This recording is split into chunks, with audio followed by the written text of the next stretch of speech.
Hello, and welcome back to the Stories of Northern Life podcast, brought to you by the Sault Ste. Marie Museum. I'm your host, Nicole, and today I want to welcome you to our first episode of 2026. And I hope everyone had a good holiday season and a happy new year. And so today I decided to do an episode on the Dionne Quintuplets. So I'm not sure if anybody heard just before Christmas, actually on December 24th, 2025, the last surviving Dionne Quintuplet, Annette, sadly passed away at the age of 91. And so I wanted to sort of talk about these sisters and sort of their sort of fame that helped to bring a spotlight to Northern Ontario, their sort of some of the trips that they even made to the Sioux, and sort of that story. And now next week I'm hoping to bring a second episode in, and this would be an interview with somebody from the Dionne Quintuplet Heritage Board, hopefully maybe even one of their nephews, so today will be an overview of the Quints, their history, everything like that, and then next week or the week after, sometime like that, there will be the interview from someone who can speak a little bit more about their story.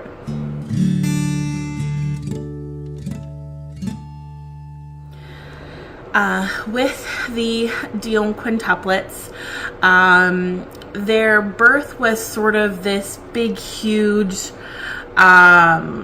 fanfare and news. And so they were quintuplets, and so quintuplets means that they were born 5 girls altogether. And so for them to have survived at this time, it was a really big deal.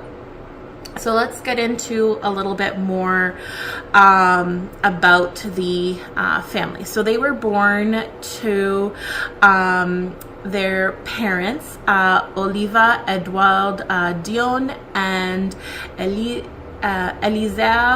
Dionne, and so they married on September 15th, 1925, and they lived just outside of Corbeil in a small little farmhouse. It was unregistered territory. It was like a really rural area. I think it's still pretty, I guess, rural. There's not a lot out there. So you have Callander just down here, North Bay up here, or I should say, for your perspective, North Bay here, Callander here, and then Corbeil more towards the east. So it's northeast of Callander and east of North Bay. And so they had 5 other children before. So they were a French-speaking farming family. They had Ernest, who was born in 1926, Rosemary, who was born in 1928, Thérèse, who was born in 1929, Danielle, who was born in 1930, but they did actually have one more son just before Danielle. His name was Leo, and he was born in 1930, but unfortunately he died shortly after birth due to pneumonia. And then after Danielle, they had Pauline, who was actually born in 1933, and she was actually only 11 months older than the quintuplets. So their mother, Elzire, was 24 when she gave birth to the Quints. She thought she was only carrying twins. I think sort of at that time for multiple births, like the most you would ever have would be triplets, and even having triplets was very hard to survive. Even having just twins or even just a single birth was difficult to survive still, sort of at that time. So no one suspected that she was carrying quintuplets, or that it was even really possible. There were some quintuplet births recorded before, but all of them would pass away during or shortly after birth. So this here would be the first recorded instance of the Quins actually surviving. And so during her pregnancy, she was sort of like suffering from fluid retention, anemia, and she actually delivered the babies prematurely. So there was a lot of extra care that they had to have because they were underdeveloped. And so she had the babies really early in the morning of May 28th, 1934. And so there was 2 midwives there that were able to help her. They were neighbors who were able to come, because they actually had to rush all the way over to Callender to fetch the doctor so that he could help during the birth. And so the doctor was Dr. Defoe, and he was, it said, arisen at 4 a.m. on the 28th, and by the time he made it there, 2 babies were already delivered. A third one was on its way, so he stepped in and helped out and helped to deliver the last babies. And now through all this chaos, they weren't really able to record the record of which girl was born first, but they usually line the girls up in sort of this order: Yvonne Edwilda Marie Dionne, Annette Liane Marie Dionne, Cécile Marie Emilda Dionne, Emily Marie Jean Dionne, Marie Reine Alma Dionne. And now this was, I think, a little bit more so based on their weight. So now when they were first born, they also weren't weighed individually because they didn't have a proper medical skill there, but they did sort of have a type of scale there. So they put all the girls in a basket together and they weighed that, and it weighed sort of just close or just shy of 10 pounds. But actually, when they were 1 week old, they weighed a total of 10 pounds and 1.5 ounces. So Yvonne weighed 2 pounds and 6.5 ounces. Annette weighed 2 pounds, 4 ounces. Cécile weighed 2 pounds. Emily weighed 1 pound, 13 ounces. And Marie weighed 1 pound, 10 ounces. So they were tiny little babies. Actually, here at the age of 6 months, it's recorded that Yvonne weighed 11 pounds and 9 3/4 ounces. Annette weighed 11 pounds, 8.5 ounces. Cécile weighed 11 pounds, 2 ounces. Emily weighed 9 pounds, 9 3/4 ounces. And Marie weighed 9 pounds, 1 3/4 ounces. So again, still at 6 months, they were very small, but they were thankfully looking a lot healthier. So one book that I was able to get a lot of information was the story of the Dionne Quintuplets. So just in a little bit, we're going to be talking sort of about a lot of the sort of unfortunate exploitation that they went through, but that was sort of why we were able to have so much information on them, is because their story was so popular and so sort of exploited, so that people could just get all like the gossip on it, and all those details, and so things like this were coming out. Think of all the things on social media, all the news articles, things like that, sort of same type of idea today. So right when they were given birth, because they were so little, it was such a miraculous, unheard of birth. Dr.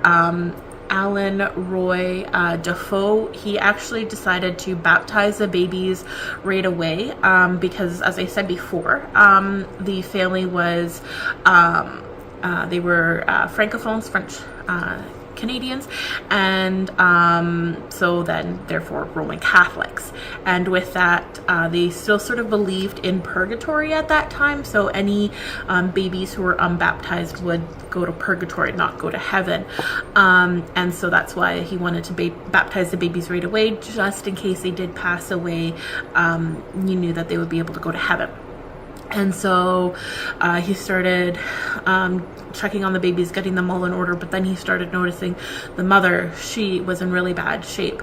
So he ran off to go fetch the priest.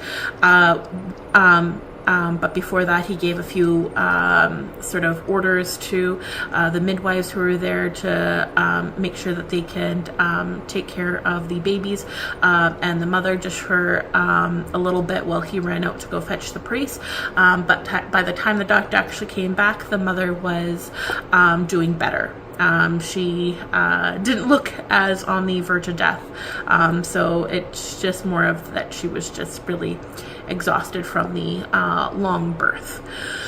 And so right when they were born, in those first sort of like 24-ish hours, they actually were feeding the baby just some warm water with an eyedropper, about every 2 hours, so that they can just sort of feed them that way. After that, they started feeding the baby. They still had to use the eyedroppers because the babies were so small they couldn't take regular bottles, but they were still using breast milk, and they would usually add some corn syrup in there, just to add that extra bit of like sugar in that, to help like boost up their weight and get those extra sort of nutrients in there, I guess. And so they were still feeding them with the eyedropper, and then eventually, like a few weeks or maybe even a month after, they weren't super specific with that, they were able to finally get them on the bottles. And then a little bit after that, they then switched from the breast milk to formula. And so with all of this care, the news was spreading pretty much right away, right the next day. News started to spread, and not only spread just in the area, but across the country and across the world. And so with that, help started pouring in from everywhere, and sort of right away the government and other health officials kind of took an interest, and so it's sort of put forth as like the Red Cross sort of was the main first one. They wanted to take care of the Quints, just to make sure that they were properly taken care of medically. So a lot of medical assistance was given. They had a fridge to keep the milk cooled. They had incubators that were donated, 5 incubators, 1 for each baby, and the girls apparently just thrived in the incubators. proper eye droppers, bottles, other things like that, all these medical stuff that they needed. And then another thing was they eventually built the girls a small sort of little baby hospital.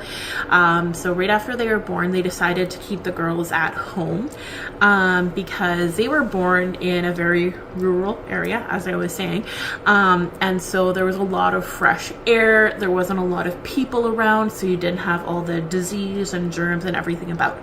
So if you think of hospitals, that's basically where people are sick. That's where they're going to be. So they wanted the girls away from that because they were so little and underdeveloped that they wanted to keep them safe away from that. So they kept them at home. They even kept the mother away from them behind a plexiglass. Everybody, the doctors, nurses, anybody who went in there had to wear the gowns, masks, all that type of PPE, the personal protective equipment or whatever. And it was sort of limiting how much the parents, even just like the mother, would be able to go in there. And I believe that the father and the other children were actually staying with neighbors during that time. It's sort of briefly kind of hinted at. It's not exactly, I'm not exactly sure if that was truly the case, but that's what I'm sort of gathering from what they're sort of suggesting and implying.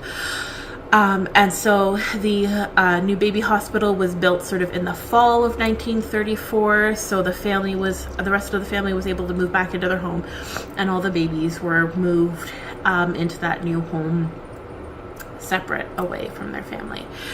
And pretty much right away after they were born, the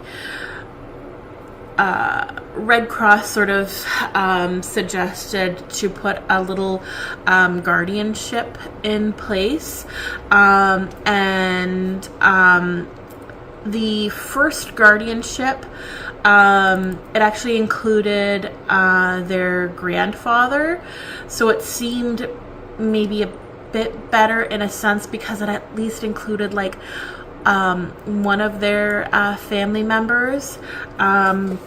And so the first board that was taking care of them, they had a little picture of them here, and they talked about them. If I could pull it up for you guys. Okay. So here are the guardians right here. And so in the picture it says official guardians appointed by the Canadian government. Left to right guardians are Kenneth Morrison, a businessman of Callender. So not really sure what a businessman would have to sort of offer in terms of care of preemies. Dr. A.R. Defoe, so they're attending physician, that makes sense. Olivier Dionne, the baby's grandfather, that makes sense. And W.H. Alderson, the Canadian Red Cross, of the Canadian Red Cross, so he's sort of their representative on there. So that kind of, again, makes sense if this board is sort of more so from the Red Cross and things like that. And they were put in place to kind of take care of them, and they sort of helped to organize it a bit, but right away we can start to see a little bit of that exploitation, and part of that we can see in this one sort of little advertisement I found from October 26, 1934, and it is an advertisement for Beehive Golden Corn Syrup, used in first feedings of the Dionne Quintuplets. So if you remember me saying before, when they were being fed the breast milk, they would add a little bit of corn syrup to add that little bit of extra sort of boost to their meals. They then started to, I guess, advertise it so that they can make some money sort of off the girls, unfortunately. And so in here, it's sort of showing a little contract that was made up and signed by the official guardian, which was a little bit more so W.H. Alderson, and basically saying that it grants the permission for advertising with the Dionne Quintuplets, and it would be placed in the Dionne Quintuplets fund. And it seems like this fund was partly to take care of the girls, but also to be set aside for them when they come of age. And so that sort of brief care of them with that guardianship was basically just for their first year. But then the next one actually came a little bit more formally with an official act from the Ontario government. And so we have the Dionne Quintuplets Guardianship Act of 1935, and this was done by the government of Ontario, and they basically stepped in and made them wards of the Crown until age of 18. So they used the sort of excuse of they want to protect them from exploitation, but they were pretty much exploiting them right away. So they were using them for tourism for Northern Ontario. So the nursery complex was sort of formally developed into Quintland, a major tourist attraction. It featured an observation gallery with a one-way screen for viewing of the girls during scheduled playtimes. They had souvenir shops, a post office selling special stamps, and concession stands. And this became one of Ontario's top tourist destinations, generating an estimated $500 million in today's dollars in revenue. And so this guardian's role, like, they were quoted as a government appointed board of official guardians, and so they were basically managing this business, and so they were, yes, ensuring the girls' physical care, but the board was seen to be prioritizing the tourism enterprising and the lucrative endorsement deals that they had, like the one that I talked about with the corn syrup. They also had Quaker's Oats, Caro's syrup, Palmolive soap. Another one that I found in the newspaper from 1934, so this was even before that other government board, was for the Beatty laundry equipment. This was December 1934, so it says Beatty laundry equipment is used exclusively in the Defoe Hospital, caring for the Dionne Quintuplets. And so again, just really kind of like exploiting their care. And right away there was a lot of legal battles sort of surrounding them, because the parents were like, we want the guardianship of our girls. And so they started stripping them of their parental visitation rights, of them not being able to see their babies, the mother being kept behind glass, only being allowed in with the consent of the doctor. And I think some of the news article, journalists started to pick up on it a bit. So yes, they were sometimes talking about, oh, look at the Dionne parents, they got to go on a vacation to Chicago, but I think it was a little bit to try and buy their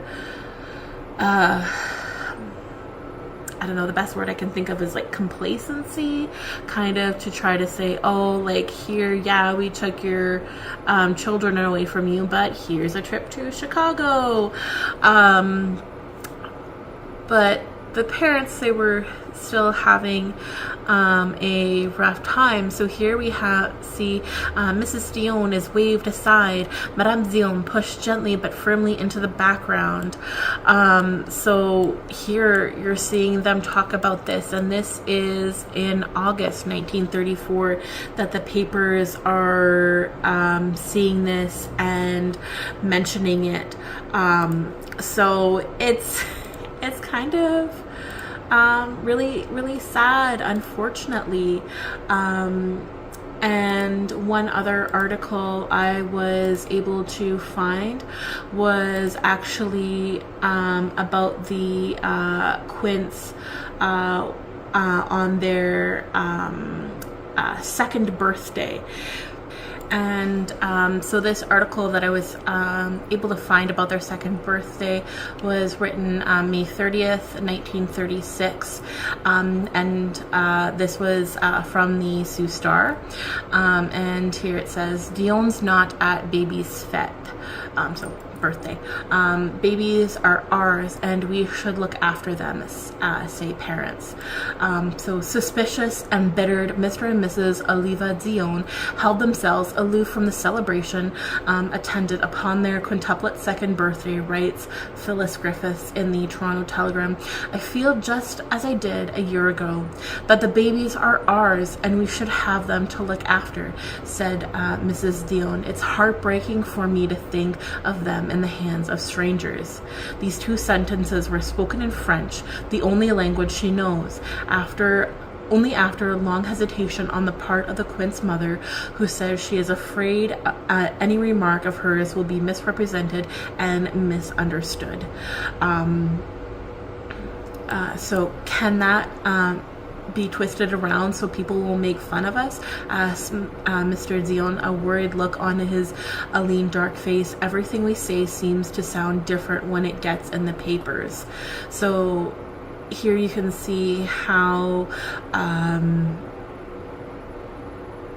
it's really hard for the parents already with this happening. So they're constantly fighting in these legal battles. So Oliva Dionne, the father, spent years campaigning to regain custody. He argued that the guardians were the true exploiters.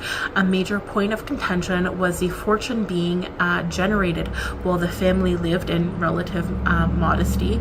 The Quintuplets Trust Fund was used to pay for the guardianship apparatus, so like the nurses, security, maintenance of Quintland itself. Well, you wouldn't really have to pay for the maintenance of Quintland if you weren't exploiting them. But when the girls eventually turned 18, they really had no money left in their trust fund. So in 1941, the parents won a key legal battle and were added to the guardianship board, and then full custody was returned to them in 1943. And then only then did their family really discover the true extent of the financial mismanagement. Despite the millions the Quints earned, again, as I was saying, the trust fund was meager. Much of the wealth had been siphoned by businesses, tourism industry, and legal fees.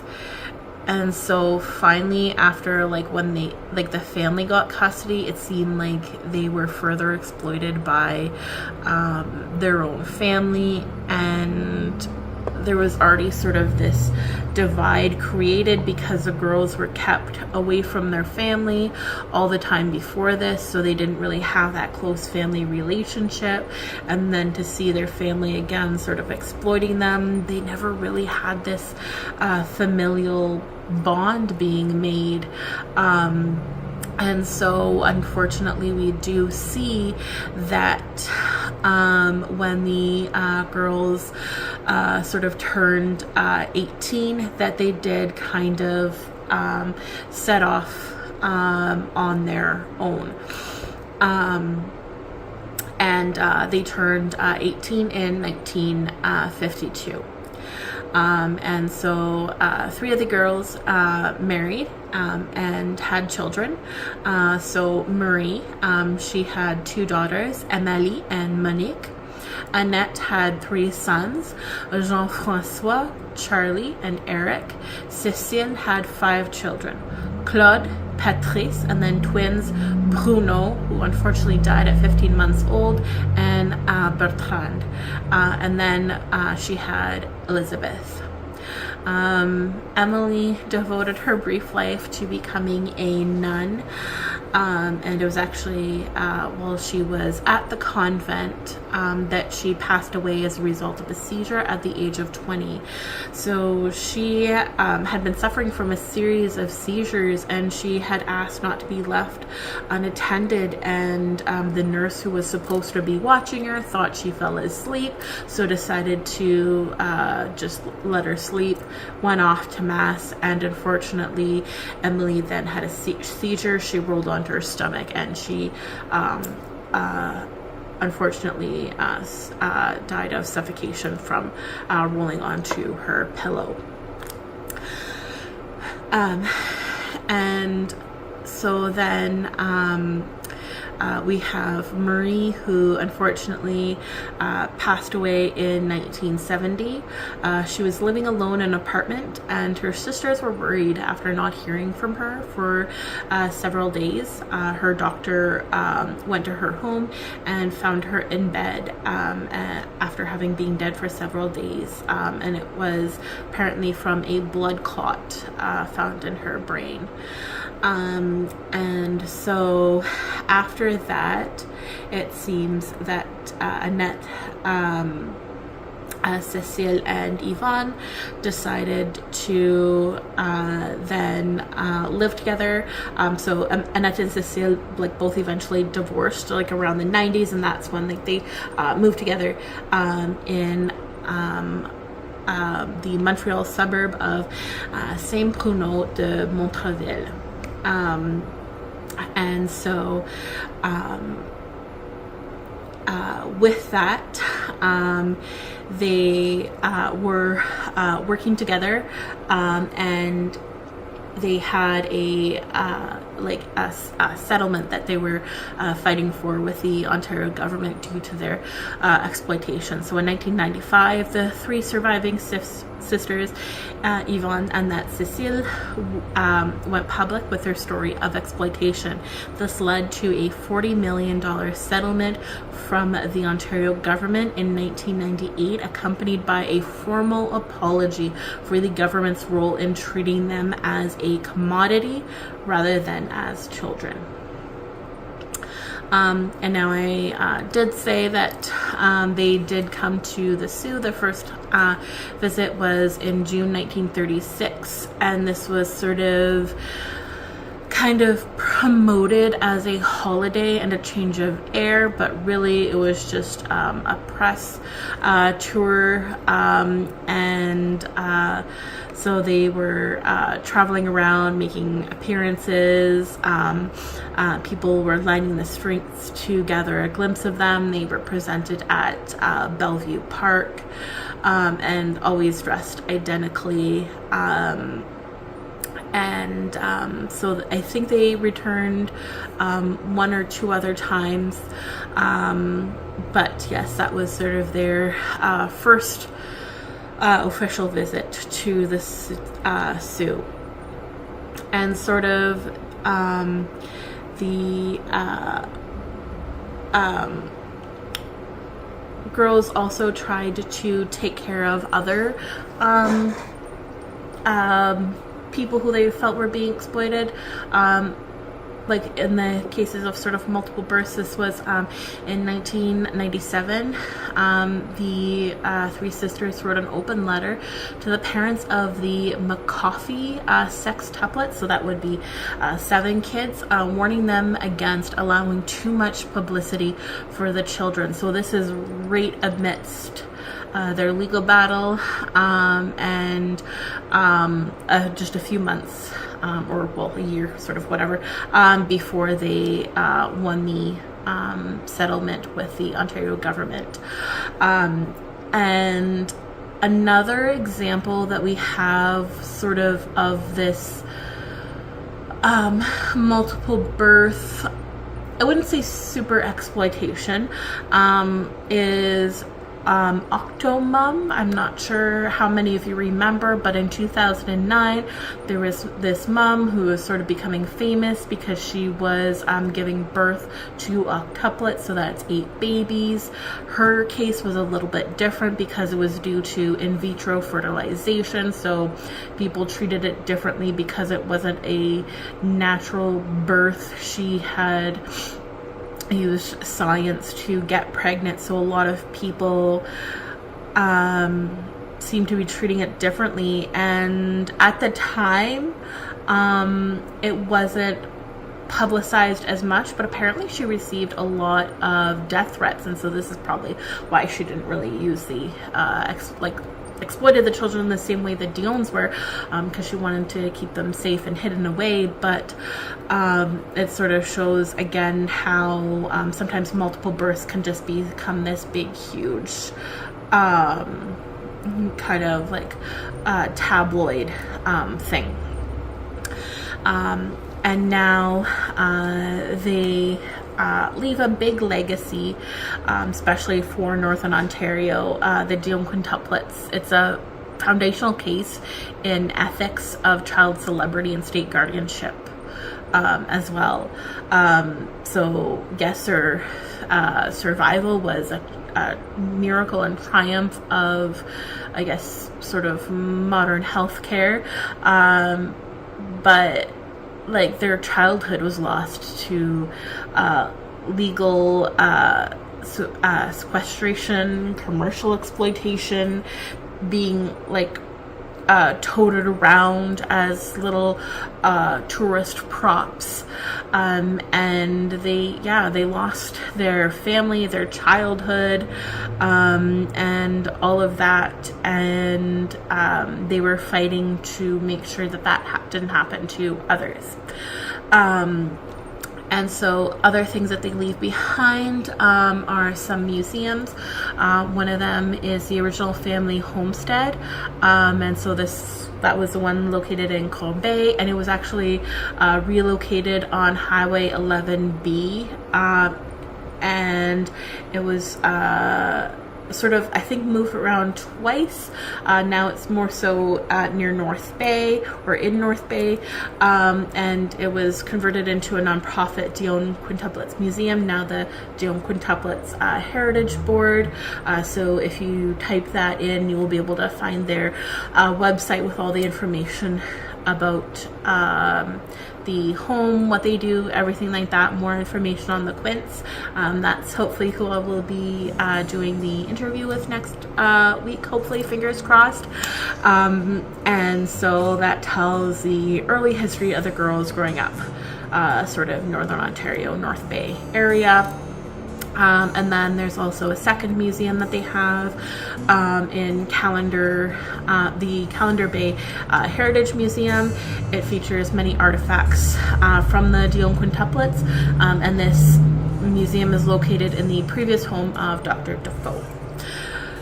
And they left behind just so much in terms of films, publicity, all of this stuff like written about them. So there's so much you can more you can find out about them, and so that's sort of all I have for you today about the Quints. There is sort of a lot more to their story and their exploitation, unfortunately. So if you want to learn more about that, definitely take a look at that, learn more about it, and we'll also see what we have in store for you next week. But I hope you enjoyed this episode, and as always, thanks for listening. Bye. Did you know you can get unlimited admission to the Sault Ste. Marie Museum for a whole year for just $15? Yep, that's right, and there's more perks to that too.